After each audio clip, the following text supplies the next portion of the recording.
Is this one? Okay. Hello? Just for a second, I wanted to let everybody know, just go ahead and keep enjoying yourself, but we've got in the back of your name tag, there's a ticket, a red ticket for a door prize. The tickets go in the basket at the back at the Technology Council's table. So if you would, we'll have a door prize drawing at the end of the program. And also you have a free drink ticket in the back of your name tag. Thank you. Be back with you in just a few.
Tonight, we want to dedicate this awards banquet and gala to our friend, fellow board member, and Southwest Virginia Technology Council co-founder, Richard Settle, who we lost suddenly this year on April 16th. Richard will be missed and remembered for his robust and outstanding character, as well as his staunch advocacy for technology and the advancement of the entire Southwest Virginia region. Now, if you would, please, I'd like to offer the invocation, and then the food's ready and we'll eat. Father, thank you for the opportunity to gather in fellowship with others. Father, we pray comfort for those who have lost friends and loved ones recently. Father, we also thank you for the food we're about to receive. We ask that you bless this food for the nourishing of our bodies and our bodies for your will. Amen. Thank you. I'm also with Thompson and Litton in our Bristol office. I'd like to welcome everyone here. We appreciate you coming. We appreciate your participation in this event, and we hope that you've enjoyed it so far. I would also like to introduce the Board of Directors and Advisors for this year's Southwest Virginia Technology Council. And if you would, when I call your name, please stand. Sam Wolford is the President-elect. Lorraine Abraham is our Secretary, Emory and Henry College. Jeff Rowlett's our Treasurer, Lee Bank in Pennington Gap. Dr. Stan Botts is immediate past president with the Advantage Group in Big Stone Gap. Esther Bowling is our executive director with Bowell Financial Consultants. And Esther, we thank you for all that you do, because without Esther, this probably would not have been smooth at all. So. Esther works tirelessly for us. So, Craig Belcher with Tri-Cities E-Commerce, Shannon Blevins, UVA Wise, Paul Bowling, Bowell Consultants, Delegate Bill Carrico, Mark Eschel, CGI, Jordan Fletcher, General Dynamics, Karen Jackson, Secretary of Technology, Jack Kennedy, Clerk of the Court and Wise, Dan Minahan with Crutchfield Corporation, Donald Purdy, Commonwealth Systems, Vicki Ratliff, Mountain Empire Community College, Frank Sexton, New People's Bank, Bob Stolley, CIT, Nelson Teed, Whitful MTC, Keith Thompson's retired here in Abingdon, and Jeff Webb with Southwest Virginia Higher Education Center here in Abingdon. And I'd like to tell you that this is a diverse group of people, and I think I said the same thing last year and I'll say it again this year, is we don't always agree on everything, but one thing I can promise you is they are always working to advance Southwest Virginia, and they always have the best interests of Southwest Virginia at heart. So if you would, please join me in giving these people a round of applause.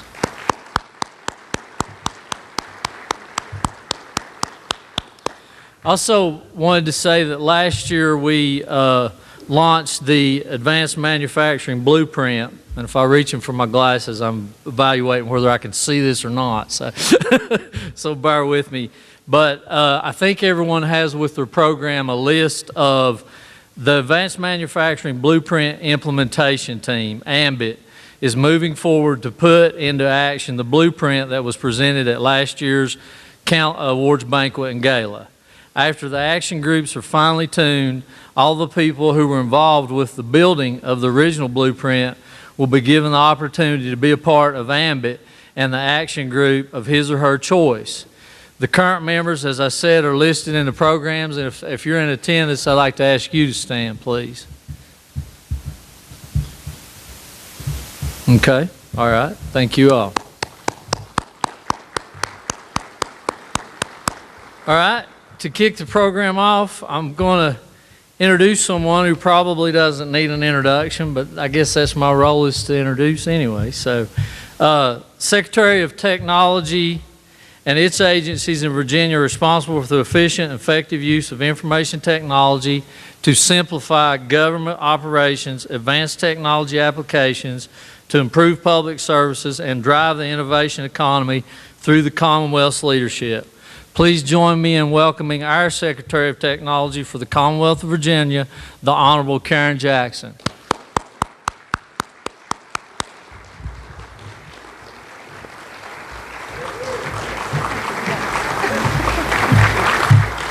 Good evening, everyone. It's a pleasure to be back here tonight. I always love getting to come back out here. I don't get to come out as much as I have in the past.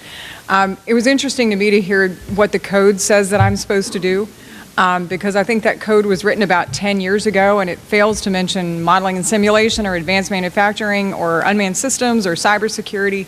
And so it's really a poignant moment for me to realize that when this job was created, most everything that I work on a daily basis didn't exist. And so there is such a coolness factor, if you will, in that for me, that while the governor talks about the new Virginia economy and he talks about everything that Virginia will be next, that's what I get to do. And so I think I have the coolest job in the world.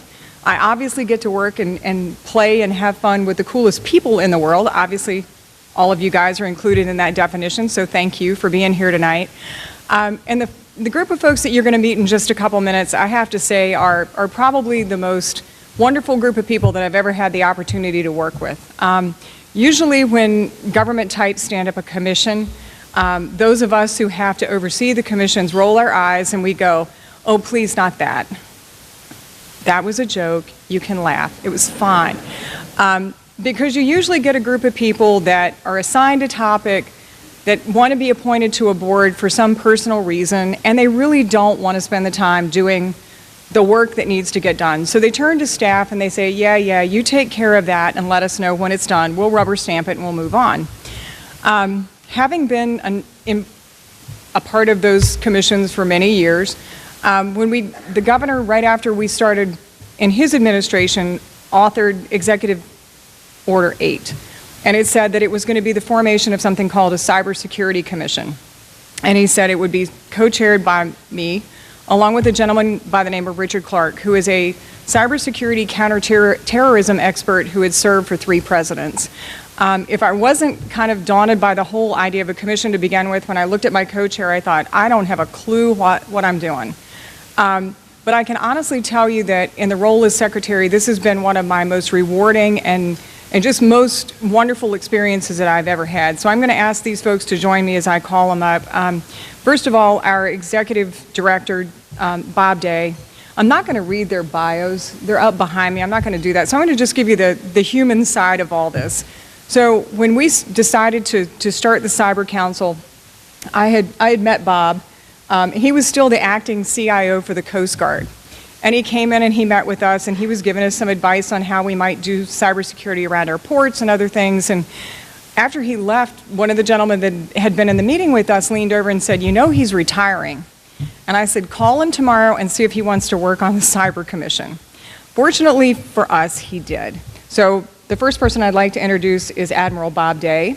He's our executive director. Official herder of all cats related to the Cyber Commission. And tonight he told me that he has put more miles on his car in 1 year of working with the Cyber Commission than he did in 5 years. 5 years of working with the Coast Guard. So I feel like there's a small red badge of honor in that for me. The second person I'd like to introduce is J.C. Dodson. J.C. is actually the Chief Information Security Officer for a very, very large defense contractor called BAE Systems. So please help me welcome J.C. to the stage. The final person that I'm going to introduce is Jandria Alexander. And Jandria is with something called the Aerospace Corporation. That sounds kind of like a strange match for the Cyber Commission, but she will have a very, very important role to play in what you're doing here in Southwest Virginia in terms of unmanned systems. What you fly, you must communicate with, and what you communicate with must be secure. And so Jandria was brought onto the commission to help us wrangle down those issues and to deal with that. These folks are some of the most patient, most enduring folks that we've ever had work with us. They have been on how many road shows now? 6, 5, 4, 6. They have done 6 town halls and road shows around the Commonwealth. They are very eager to volunteer their own time. Their companies have offered up their time for us to not only come out and talk to you about what the Commonwealth is doing in cybersecurity, to figure out how we can help you do what you want to do in areas that combine cybersecurity and fill in the blank, whether it's physical systems or unmanned systems.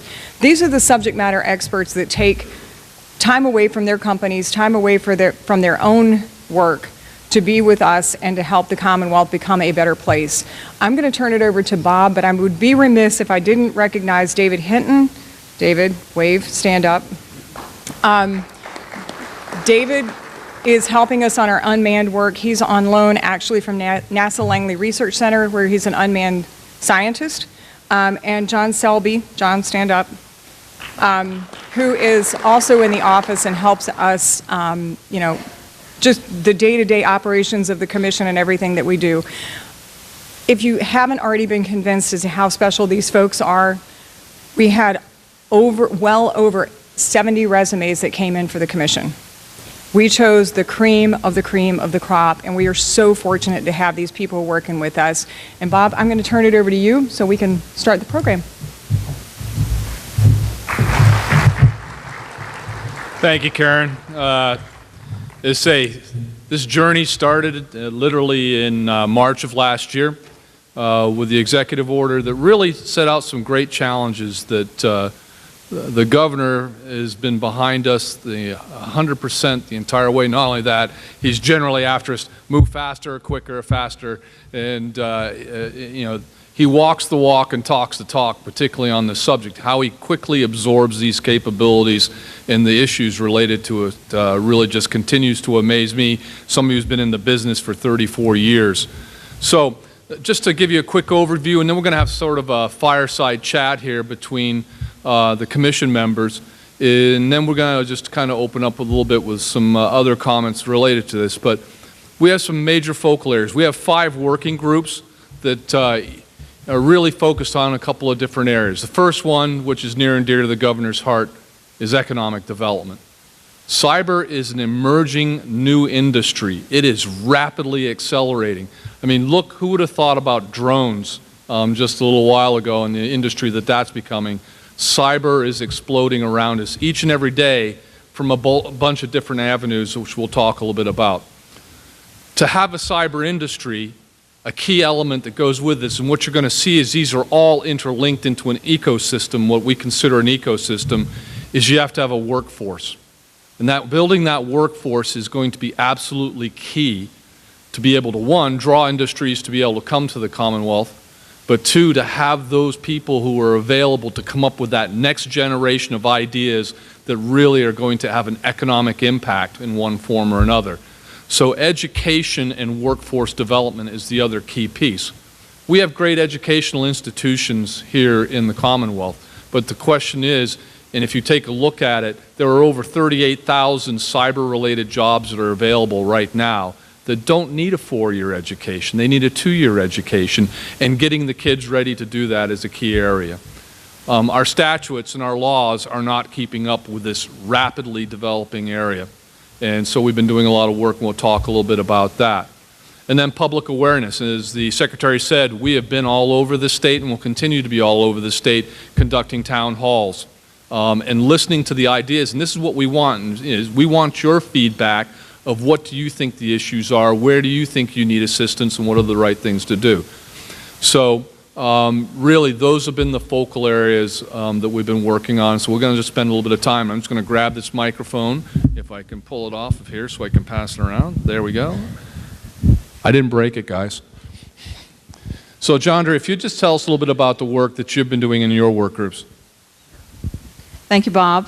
Thank you very much for inviting the Commission to talk about what we've been doing in the cybersecurity arena. And I'm going to talk a little bit about the Economic Development Subcommittee. So the Governor did recognize that cyber is a growing area, and it's an area that is underrepresented. So if you think about all the technologies that we have, our subcommittee tried to identify some areas where technology was booming, but cyber was not actually integrated into those technologies.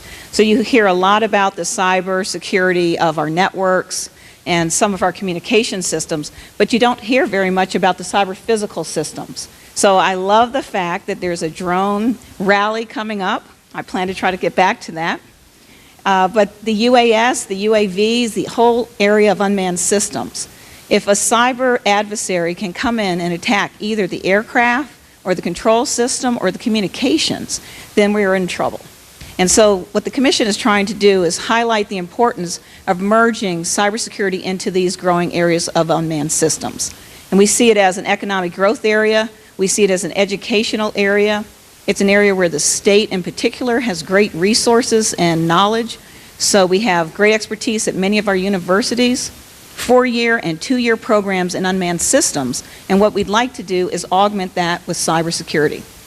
So some of the pilots that we've started have to do with the unmanned vehicle. We just actually started one pilot with the state police. So you can imagine if somebody can overtake an automotive vehicle, that might be detrimental. So the real question is, as those systems on the cars and all their unmanned systems are tampered with or modified, how would we know? How would we be able to detect that? And so that's part of the initiative of this pilot. And so with the Virginia State Police, we're going to be looking at ways of determining that there have actually been cyber intrusions into unmanned vehicles. Another activity that David Hinton in particular and John Selby and myself, as well as Secretary Jackson, are very excited about is this commission on unmanned vehicles with cybersecurity. So we actually have formed a commission.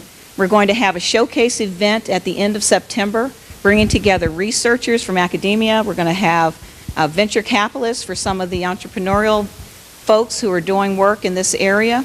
We're going to have industry there, and we're going to have others. And we'd welcome participation in that event or any of the other aspects of looking at the economic development for cyber and unmanned vehicles. So if you have interest, please feel free to follow up. So those are some of the areas that we're looking at for the economic development. Okay.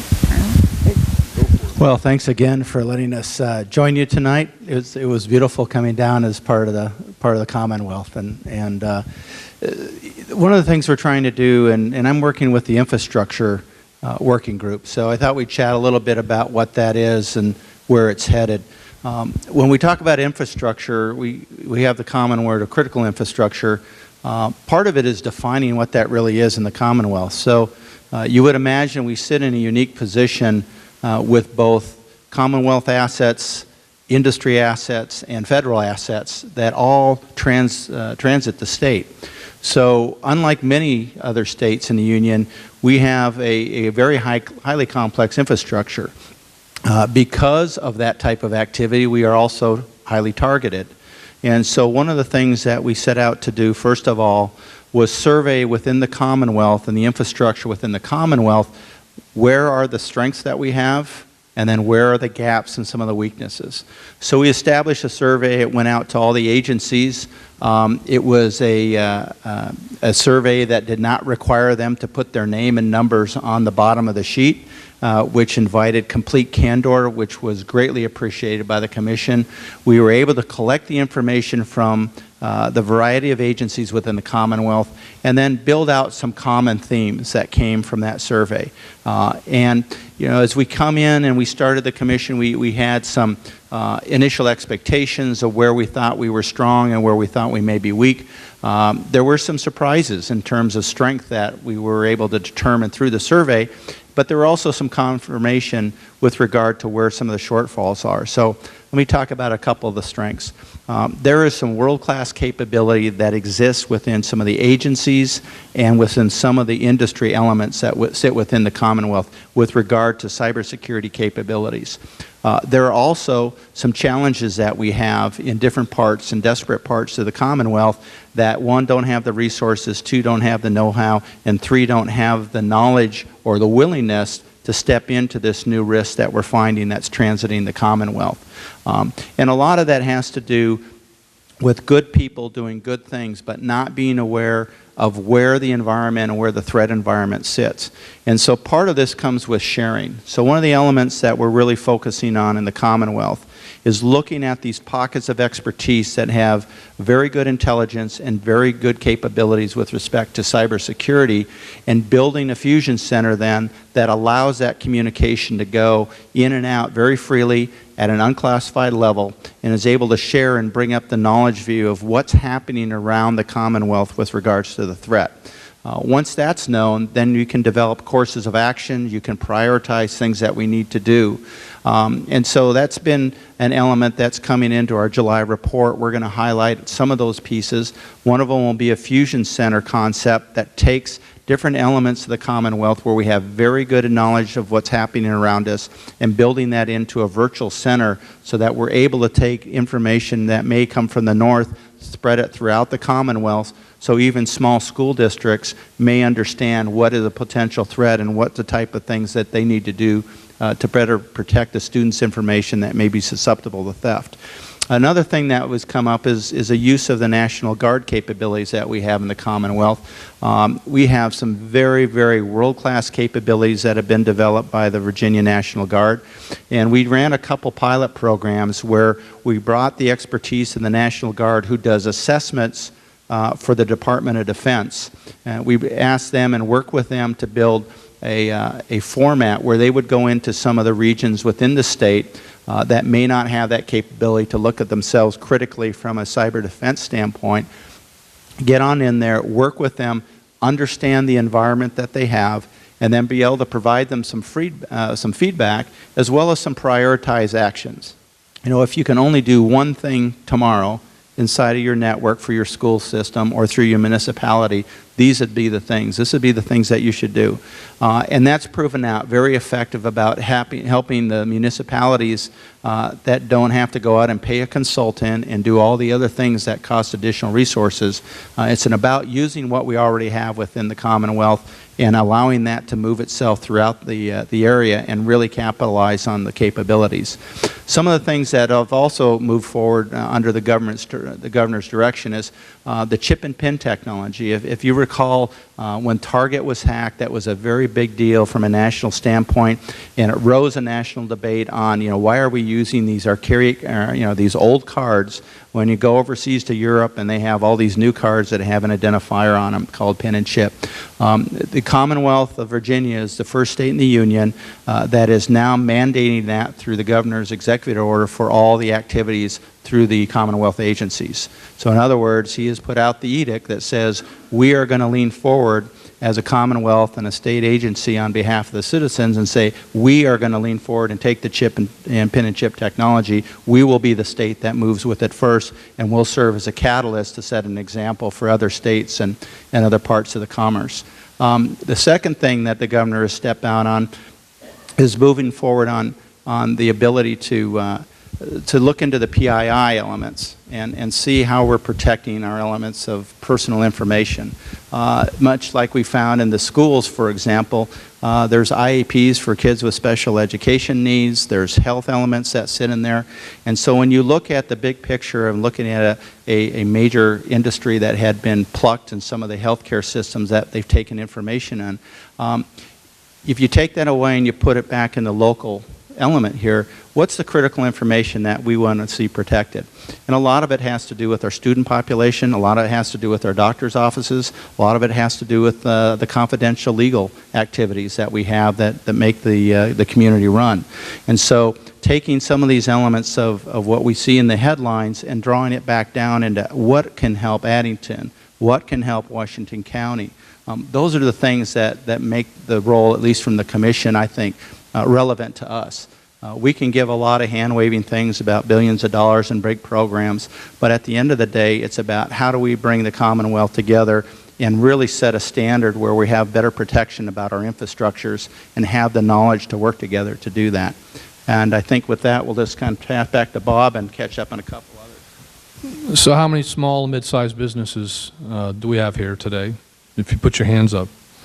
So where do you go, and how do you know that you've had an intrusion? And if you did suspect that you had one, where would you go? That's a question that we want to answer, because we want to create a point of entry for you to be able to say, I need help, something's wrong here. Recent FBI statistics, $2.4 million of impact in a 6-month period just for individuals, and that's for what was reported in the Commonwealth of Virginia. And the estimate is only 20% of the cyber crimes, and this goes everything from the Nigerian prince who's got money for you, all the way to you bought something with your credit card and never showed up because it was a falsified site even though it looked legit. And where would you report that? Are you going to go to the FBI? Most people are uncomfortable.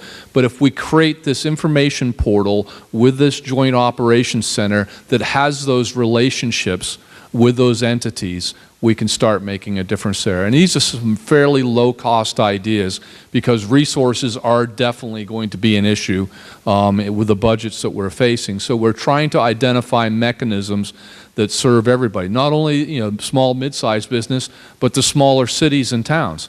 How many of them have their IT outsourced? Most of them do. How many have a dedicated system security professional to protect tax records, deeds, all of these different things? Very few do, but that's potentially where the National Guard come in to assist.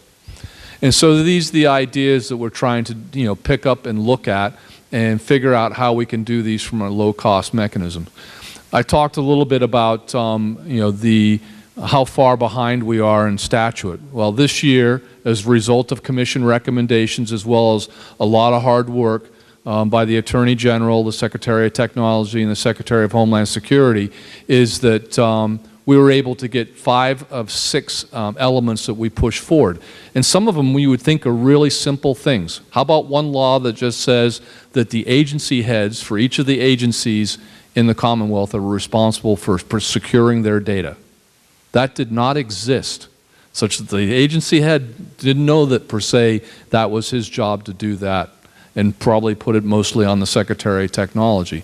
How about one that's as simple as that when we suspect somebody of child pornography and we actually put a subpoena out to the ISP to subpoena the records from that person's systems, that they had to notify the person.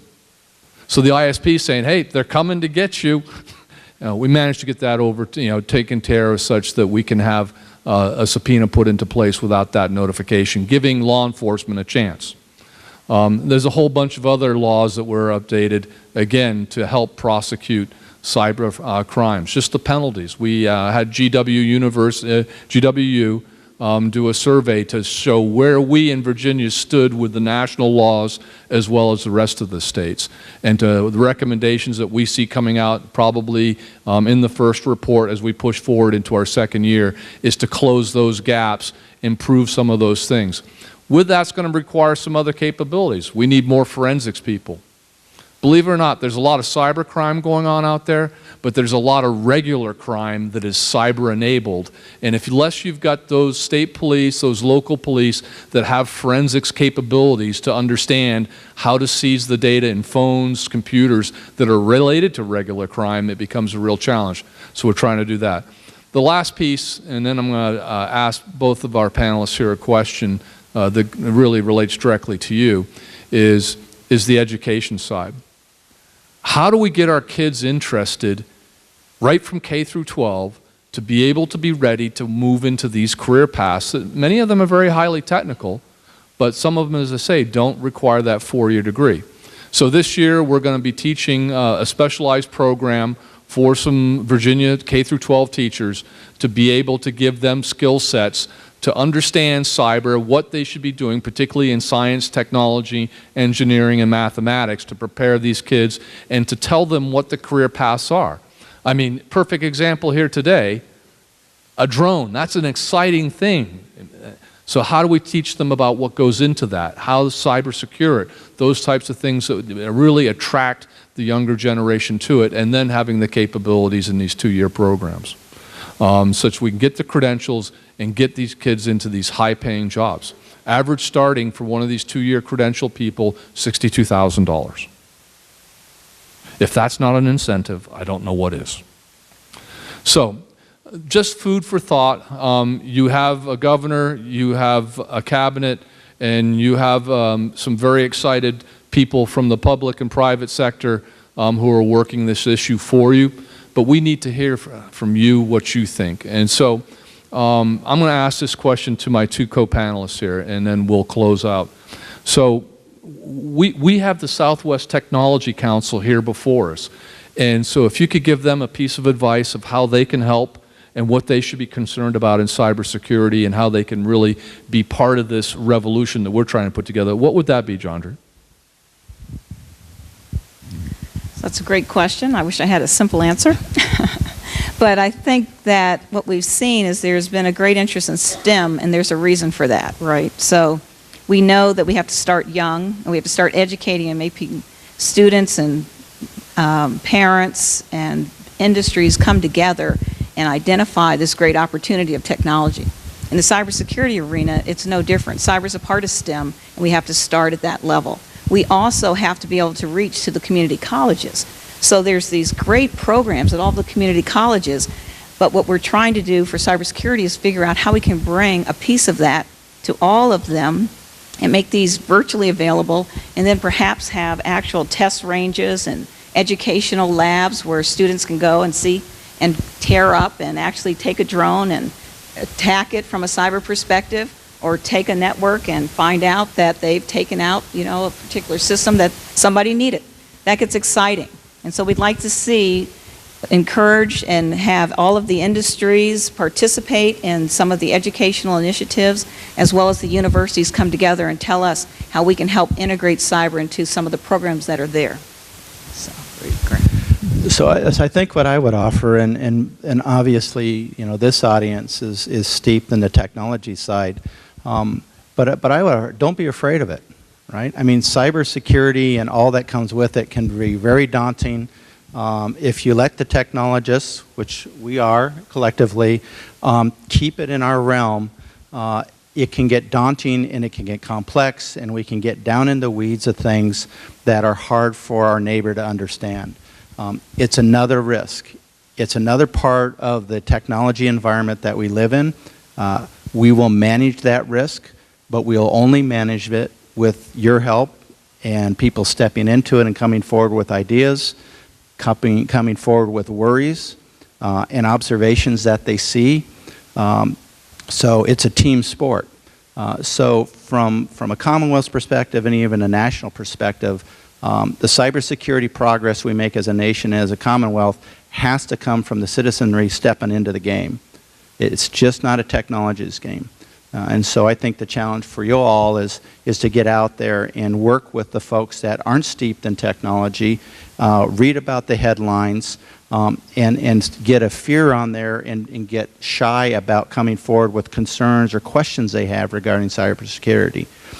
So, you know, the best fundamental elements is moving towards almost a community policing model, right, where communities are helping each other get smarter on the crime that's around them and working to better ways to lock the windows and bolt the doors. The analogy is just the same. It's just a little more complex, but we got great people that can apply it. So embrace it. It's a new world we live in. It's not daunting, but it is something that we need to be focused on, and we need to understand how it impacts our communities. Great. Well, thanks. Once again, thank you so much for having us down. Thanks for having a great day when we got here, too. It's been gloomy the entire time up in the Beltway in Northern Virginia. And I will echo the point that JC made. This may seem really, really scary, yes, and it is scary, but the bottom line is we need to continue to have these discussions. You can see what we're doing and follow what we're doing. We have a web page that we ask you to come take a look at. It's CyberVA, virginia.gov. CyberVA is all one word. And so drop us a line. Tell us what you think and follow what we're doing, and come on out to some of the other forums. And again, thank you very much for a great evening. Appreciate it very much. I'd like you to stay right here.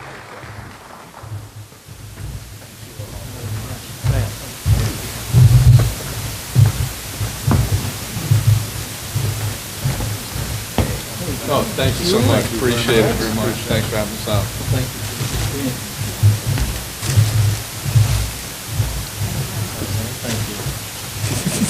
Two hands will work it out. Thank you so much. Thank you for the opportunity.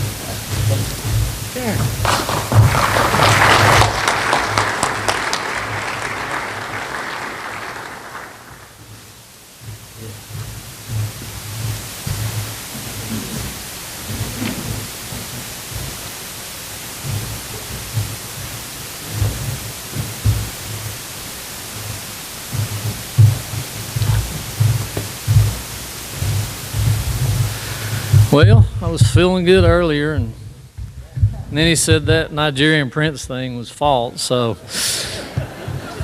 now I'm a little bit disappointed because I was hoping maybe just to stay home tomorrow. I'm sorry, but I just realized there's a table full of drones behind me. And the basket's really nice, but I think one of these is going back on the plane with us. So thank you. Thank you all very much for that presentation. One of the things we're going to do is we're going to do our awards now. And I wanted to mention that we will be giving the award winners a plaque and a drone. So one thing to keep in mind is do not fly it anywhere near Washington on certain places, and probably do not fly it near any state buildings or facilities. So if you do, we don't know where you got it from. So just keep that in mind. Bear with me just a moment, please. I would like to read the awards that we're going to be giving. We have a Innovation and Economic Development Award, High Tech Small Business and Entrepreneur Award, High Tech and Education Award, High Tech and Government Award, a High Tech Innovation Award, a High Tech Green Award, and an Advanced Manufacturing Award. And the first award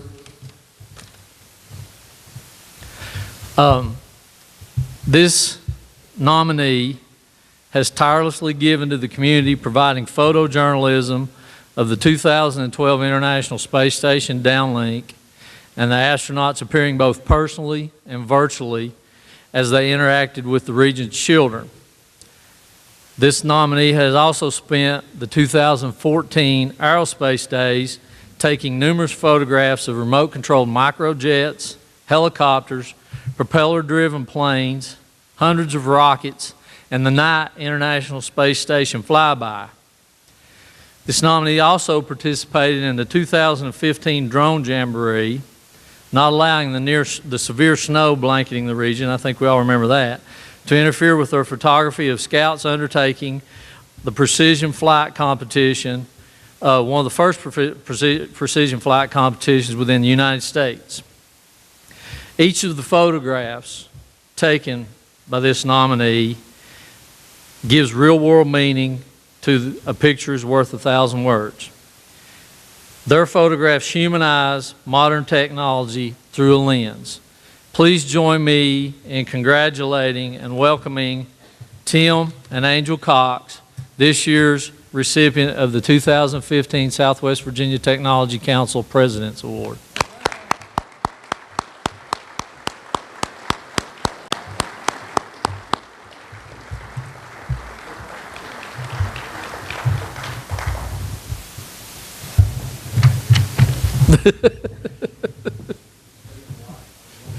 What's us in the light? Congratulations. Congratulations. So much. Y'all saw Tim was out here earlier taking pictures.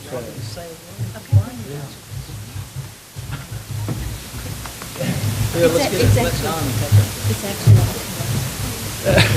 honey. What are we doing? We're supposed to Can I get a picture? In the light? What do you want me? come into the light. There we go. You guys in the light here? Yeah, we're. Thank you, sir. Just one more?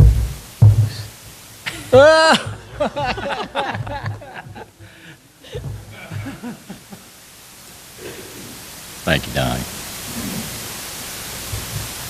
Thanks all. We appreciate you much. There's been a lot going on in Wise County, and I think it's going to really take off this year too. giving us a few more opportunities to photograph drones, and lots of good things coming up. But Jack, thank you for allowing us to be a part of all those projects last year, and really look forward to what we've got going this year too. Thanks everybody. Appreciate you so much, especially the media. You're the ones that uses our pictures, and the TV station uses our pictures, so just thank you all for having us here tonight, and we thank you for the award. Thank you so much. I would tell you a story about a drone, but I'll save it till later.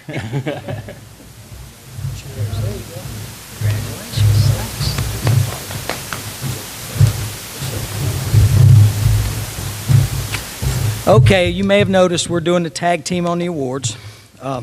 My name's Dan Minahan. I'm with the Crutchfield Corporation.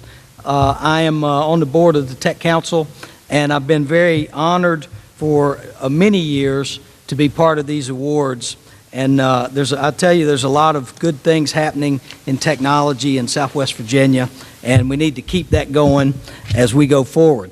I do want to say thanks very much, and I would ask the crowd for another round of applause for Admiral Day and the Commission on Cybersecurity. It's a very thought-provoking discussion, and for me, it's, you know, cybersecurity is where you work all the time so nothing will happen. So that's probably a challenge we have as well. But let's give them another round of applause.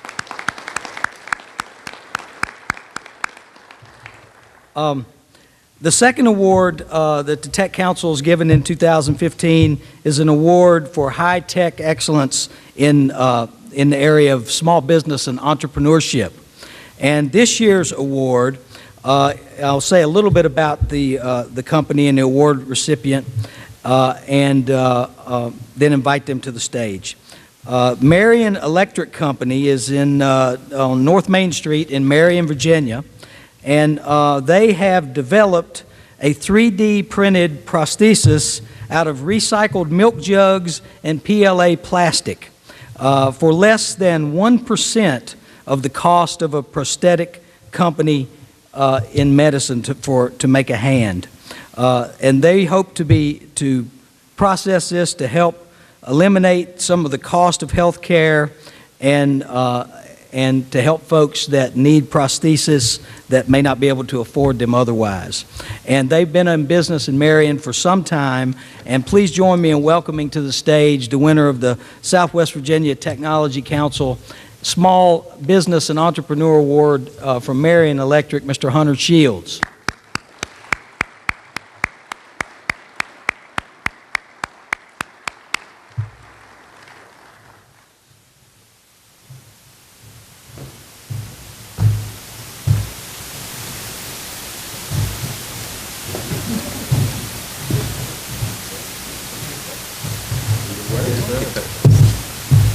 First, I'd like to thank everyone who referred me to this.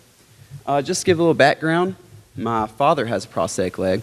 The cost was about $86,000. And through my line of work, I met a young man. His mother was a drug addict, and dad was in jail, and he needed 2 working prosthetic hands. I was able to do this for about $45. So, in an eco-friendly way, I'm trying to use technology in an innovative, efficient way to take down corrupt healthcare agencies that scam and rip off families every day. Thank you all.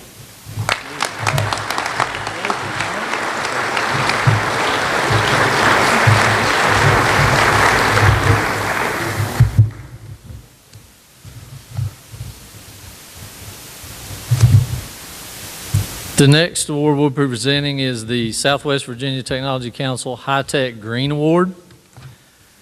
The UVA-WISE Citizen Science Initiative, CSI, is an interdisciplinary student-led effort designed to promote Southern Appalachian biodiversity as an educational tool while engaging local citizens in the scientific process. The focus of this project is to emphasize the biodiversity of the Clinch, Powell, and Holston River valleys of Southwest Virginia. The The students and faculty developed several tools and partnerships to get citizens outside and experiencing regional biodiversity. The current project components, including downloadable smartphone apps and student-produced ecological information, are free to use for individuals, educators, and groups across the region. Future components of the initiative under development will involve on-the-ground research projects and educational programs centered around an existing site in the Clinch River watershed. They're currently partnering with iNaturalist, a global citizen science initiative to involve local students and citizens in the practice of biodiversity monitoring.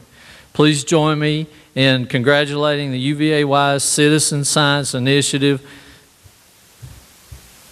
Mr. Wally Smith is accepting on behalf of them, and the Southwest Virginia Technology Council Green Award.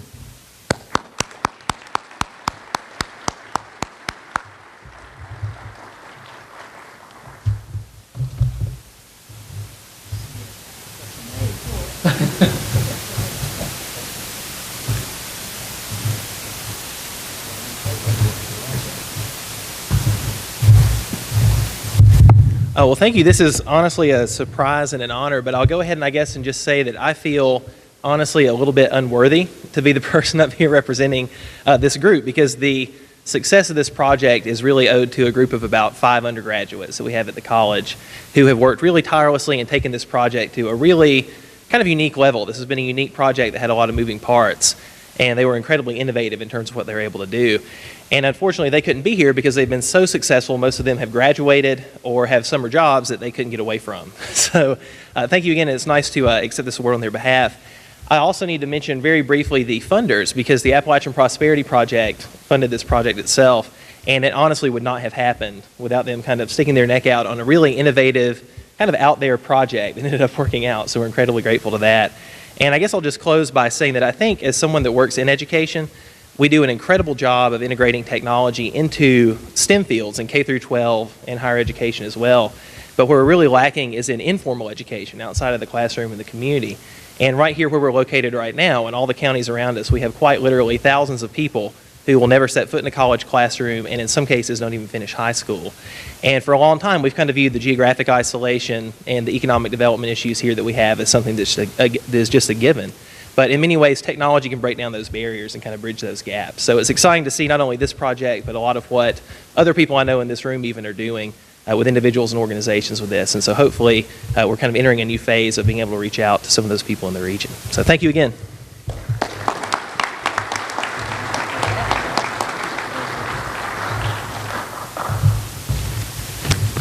Esther, Mr. Cox, are we doing okay on pictures? Let's say yeah. Hey, a quick note about our awards. The committee at the Technology Council received a number of very good nominations this year, and of course that committee had to pick some people that we thought stood out from some of the others. So there's a whole lot of nominees that did a lot of good work in Southwest Virginia. I would also just point out that we do this every year. So for all of you in the room, please take a look-see in your area about new and keep us appraised of new and technologies and new technology work that happens in your area, and let us know at the Tech Council, because that's one of the things that we're trying to do is spread the word. Also, each of our winners tonight they're getting a nice plaque from the Tech Council, as well as a unmanned aerial vehicle from, I think we bought them at Hobbytown. Is that right, Esther? Yes. So want to thank Hobbytown for that. And just so you know, late breaking news, I'll mention it to Barry Tate, but Crutchfield is also now selling unmanned aerial vehicles too. Just so that you know. I'm relentless, I know. The next award is for innovation in technology. And I want to say a few things about this company, which has recently come to Southwest Virginia, and then invite the winners up to probably tell you a lot more about this company, a very interesting company. Micronic Technologies is helping to address the world water crisis with their trademarked micro diesel water treatment technology that cleans any water from any source through very advanced technology. The patented micro-diesel solution solves or mitigates problems inherent in other water treatment methods, such as high capital cost, low throughput, complexity, high energy use, specialized training, and so forth. Microdiesel removes ultra-high total dissolved solids, suspended solids, bacteria, and heavy metals in one pass without chemicals, filters, or membranes, and enjoys a reduced footprint. It's 95% efficient in cleaning water and has very low maintenance. Micronic Technologies is a woman-owned small business, and they moved from Sterling, Virginia to Wise, Virginia in June of 2014. The move to Southwest Virginia came as a big incentive to both Wise County and Micronics by providing the county an opportunity for much-needed jobs and providing Micronic financial and grant support. Micronics found that the economic incentives, manufacturing culture, and potential customers that Southwest Virginia had to offer were unparalleled. The rest is history. They also have a very good, close working relationship with the University of Virginia's College at Wise, and in fact, Chancellor Donna Henry sits on the advisory board, and UVA Wise professors and interns are busy developing software and conducting modeling and simulation to help in their efforts. And also a shout out to Shannon Blevins, who's the Director of Economic Development for UVA Wise, is also a good partner of Micronics. They relocated 5 employees from Northern Virginia to Wise in June of 14, in addition to 10 employees, with $496,803 in wages paid thus far. And we got this a little while ago, so that's gone up a little bit, I'm sure. And the company buys local as much as possible and has invested $129,416 and more by now with local vendors for myriad supplies, equipment, and services. Since the company relocated, it's been awarded and began execution of over $3 million in federal and state grants.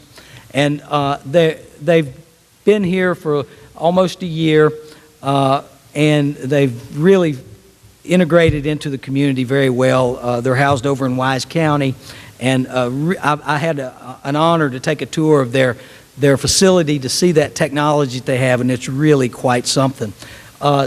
Here tonight to accept the award for innovation in technology in 2015 is Karen Sorber and her brother Howard Sorber, and maybe the team is with them. Please come to the front and accept your award. Congratulations.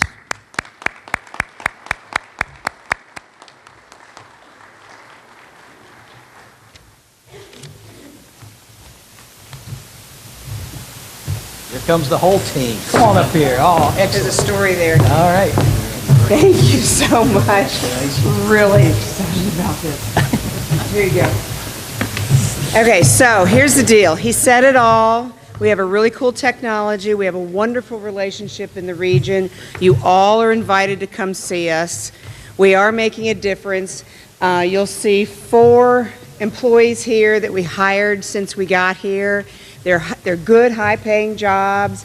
3 of the people are UVA graduates, and we're just thrilled to have them. They have a fabulous work ethic. Howard Sorber is our Director of Operations. He is my brother, not my husband, and most of you know that.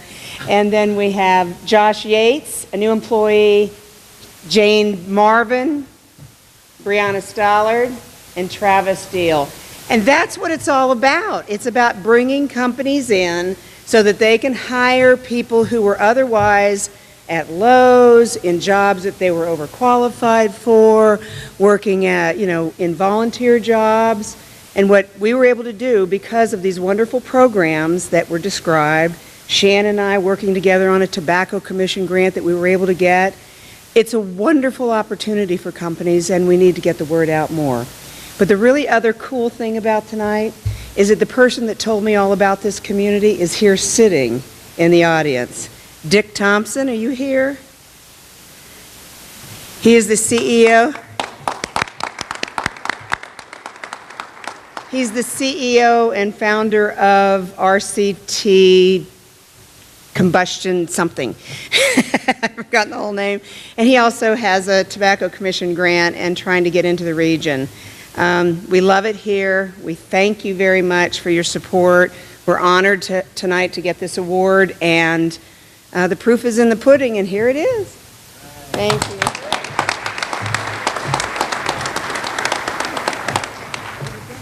Thank you. Now I'm taking my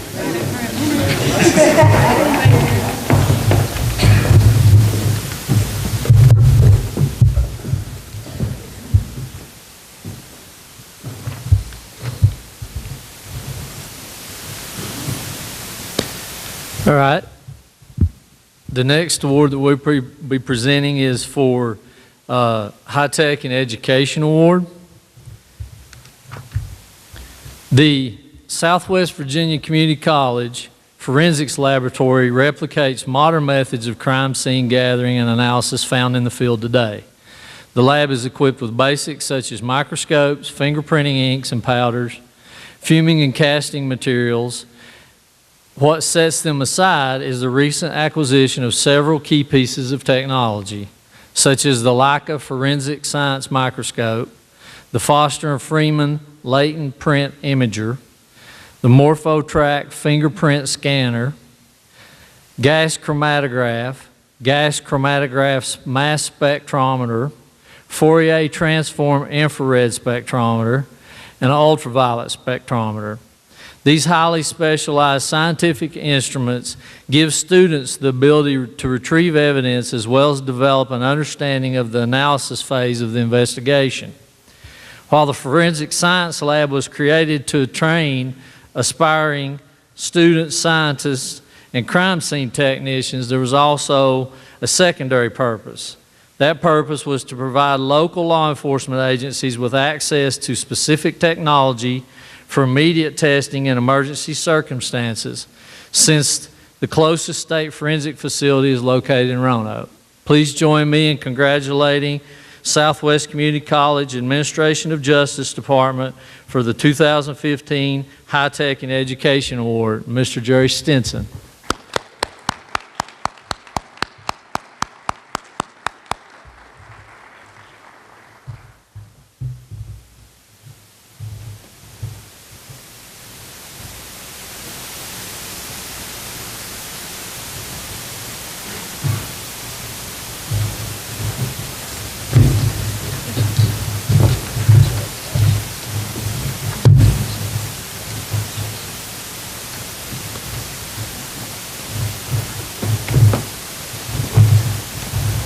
Now you have a drone.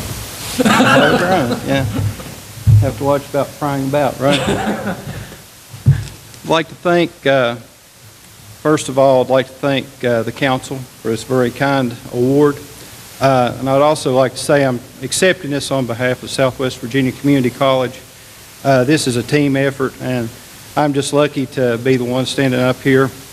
Our president, Dr. Estep, he is encourages us to think outside the box. I'd also like to thank a wonderful grant writing team that made this possible, headed by our Vice President, Phyllis Roberts, and our grant director, Ms. Diane Lester. And I would be very remiss if I wasn't thanking our industry partners, Sheriff Steve Dye of Russell County, and also Sheriff Brian Hyde of Tazewell, and the Virginia State Police BCI, who not only gave us some guidance, but also were kind enough to let some of their folks come and teach a little bit for us. And we hope that our lab will make a difference. And if you're ever in Richlands, we hope you'll come by and take a look at it. Thank you.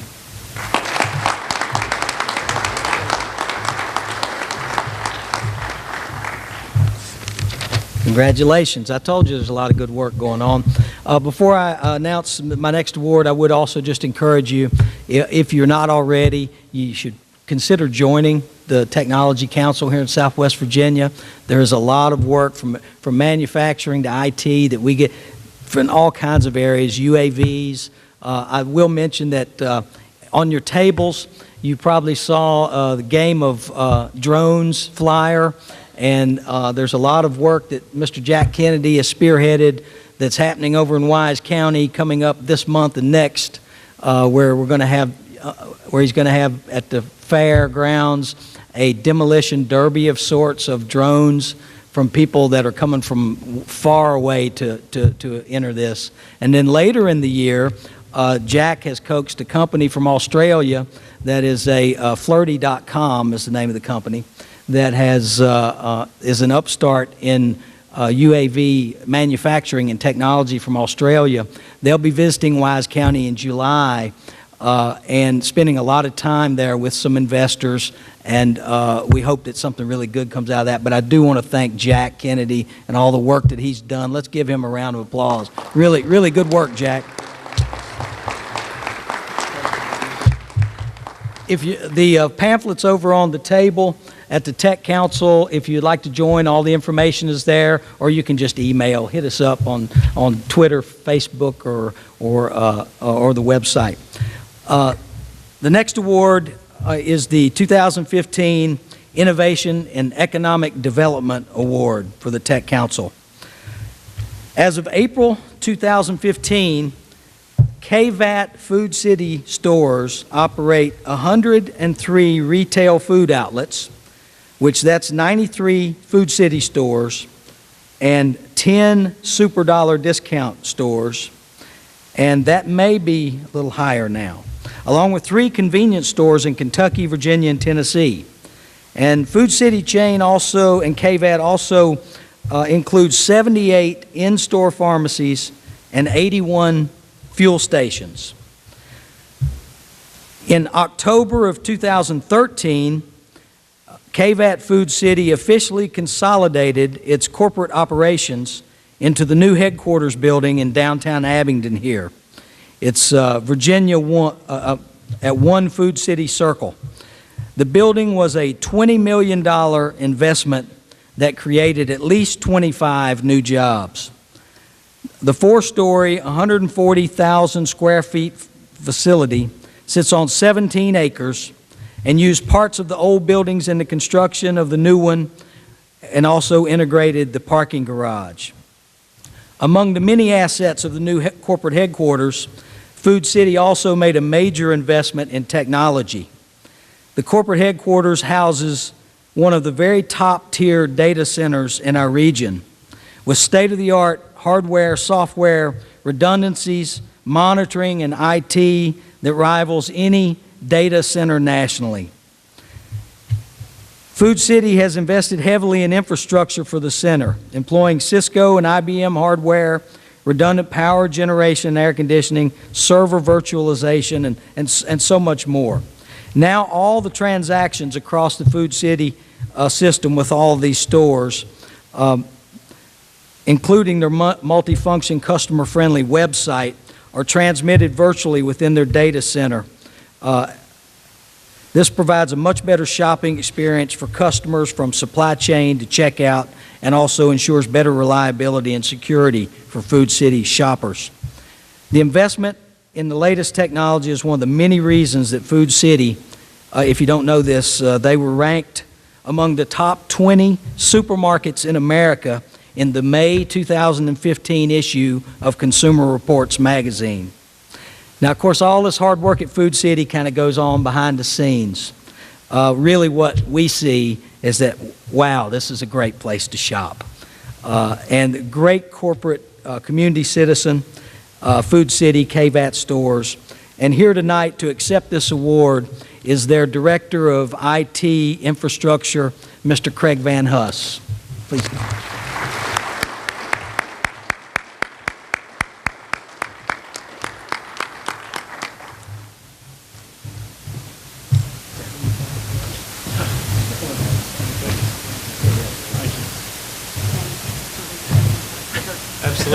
Absolutely. Everybody else has. So. I just want to thank the council for the award, and on behalf of Steve Smith and the entire group at KVAT, just want to thank everyone for the recognition. I've been with the company for about a year now, and I got to come in on the backside of all that investment and get to play with all that gear that allows us to sell groceries. It's pretty amazing the kind of technology that goes into selling groceries today. But it echoes some of the things that was talked about earlier about technology and security and chip and pin and point-to-point encryption and all of those things that, those are things that we're thinking about now, trying to stay on the forefront of security, even for grocery stores. So just want to thank the council for the award. And when you leave here, just go stop by the nearest Food City and pick up your groceries. Can you tell I know I've been around Dan just a little bit. So.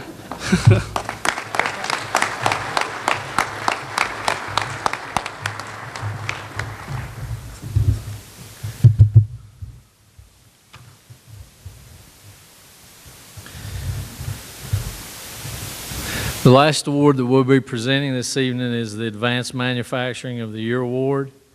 And this award will be presented this year in honor of Richard Settle.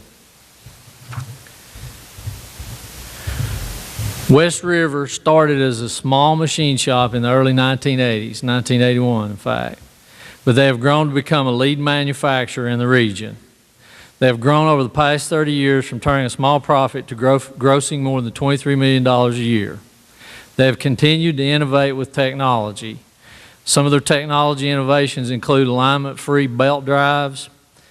In 2000, they saw a need to get their products on the internet and added their entire use speed reducer inventory to an online database. And I would recommend that you just go into Google, type in West River, and their website comes up, and it is a fantastic website. In 2012, they launched a brand new custom online database that assists in the tracking of a customer order from start to finish. And most recently, they launched a brand new website, which is the one I looked at, with lots more information for readers, potential new customers, and existing customers. They have a 100,000 square foot manufacturing facility and warehouse that they consolidated in 2000. And I would like to congratulate West River on winning this year's Advanced Manufacturing Award.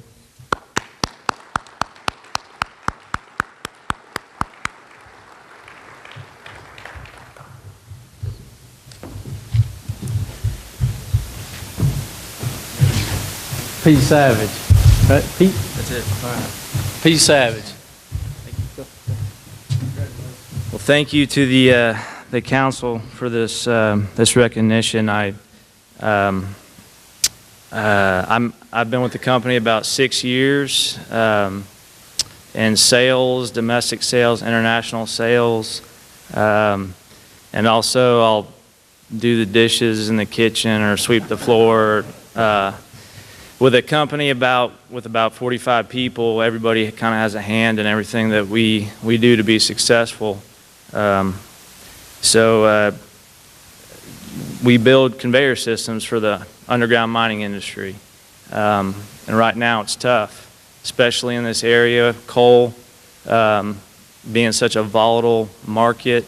So we've had to really have some foresight and some vision as to where we go to survive. So we found other minerals, other areas where conveyors can be utilized. So I think a lot of the credit goes to the owners, Joe Street and J.B. Roulette. If you know either of those gentlemen, you'll know that how much they love their community, how much they love the mining industry and the people that are associated with it. So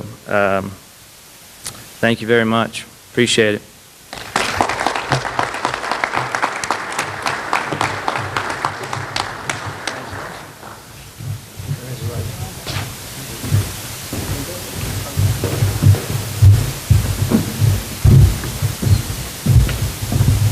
Oh, wait just 1 second before you go for it, Tim.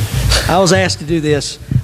Just briefly to cut in, Tim Mullins here has been the president of the Southwest Virginia Technology Council for 2 years now, and he will step down on June the 30th. And Sam Wolford, who many of you know will be our next president.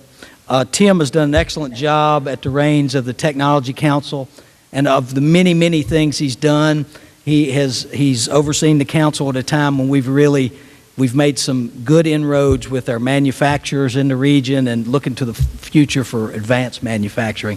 So I just want to, oh, Esther, there's an extra UAV up here. What's that for? That's Karen's. Okay, that's Karen's. And want to award Karen a UAV as well. So let's give Karen and Tim a big round of applause for helping us out. Thanks. Thank you. Thank you. Thank you. Congrats. Thank you. Congrats. Congrats. Thank you, Dan. I guess now for one of the things everybody's been waiting for, the door prize. Who has the... Here it comes. Here it comes. Look at that. Thank you, Paul. And the door prize this year is donated by Crutchfield Corporation. Thank you, Dan. And it is... It's a Scotia boom bottle, Bluetooth submersible portable speaker. Okay. Smartphone to speaker. Bluetooth. So the little red tickets. You all got one in your... Did everybody drop theirs in the basket? If you didn't, it's too late now. But there's a basket over here to drop it in, and so it's got some numbers on it. We're going to so pull out your red tickets. Tim, pick one. All right. All right, what is it there? And the winning ticket is 707-848. All right.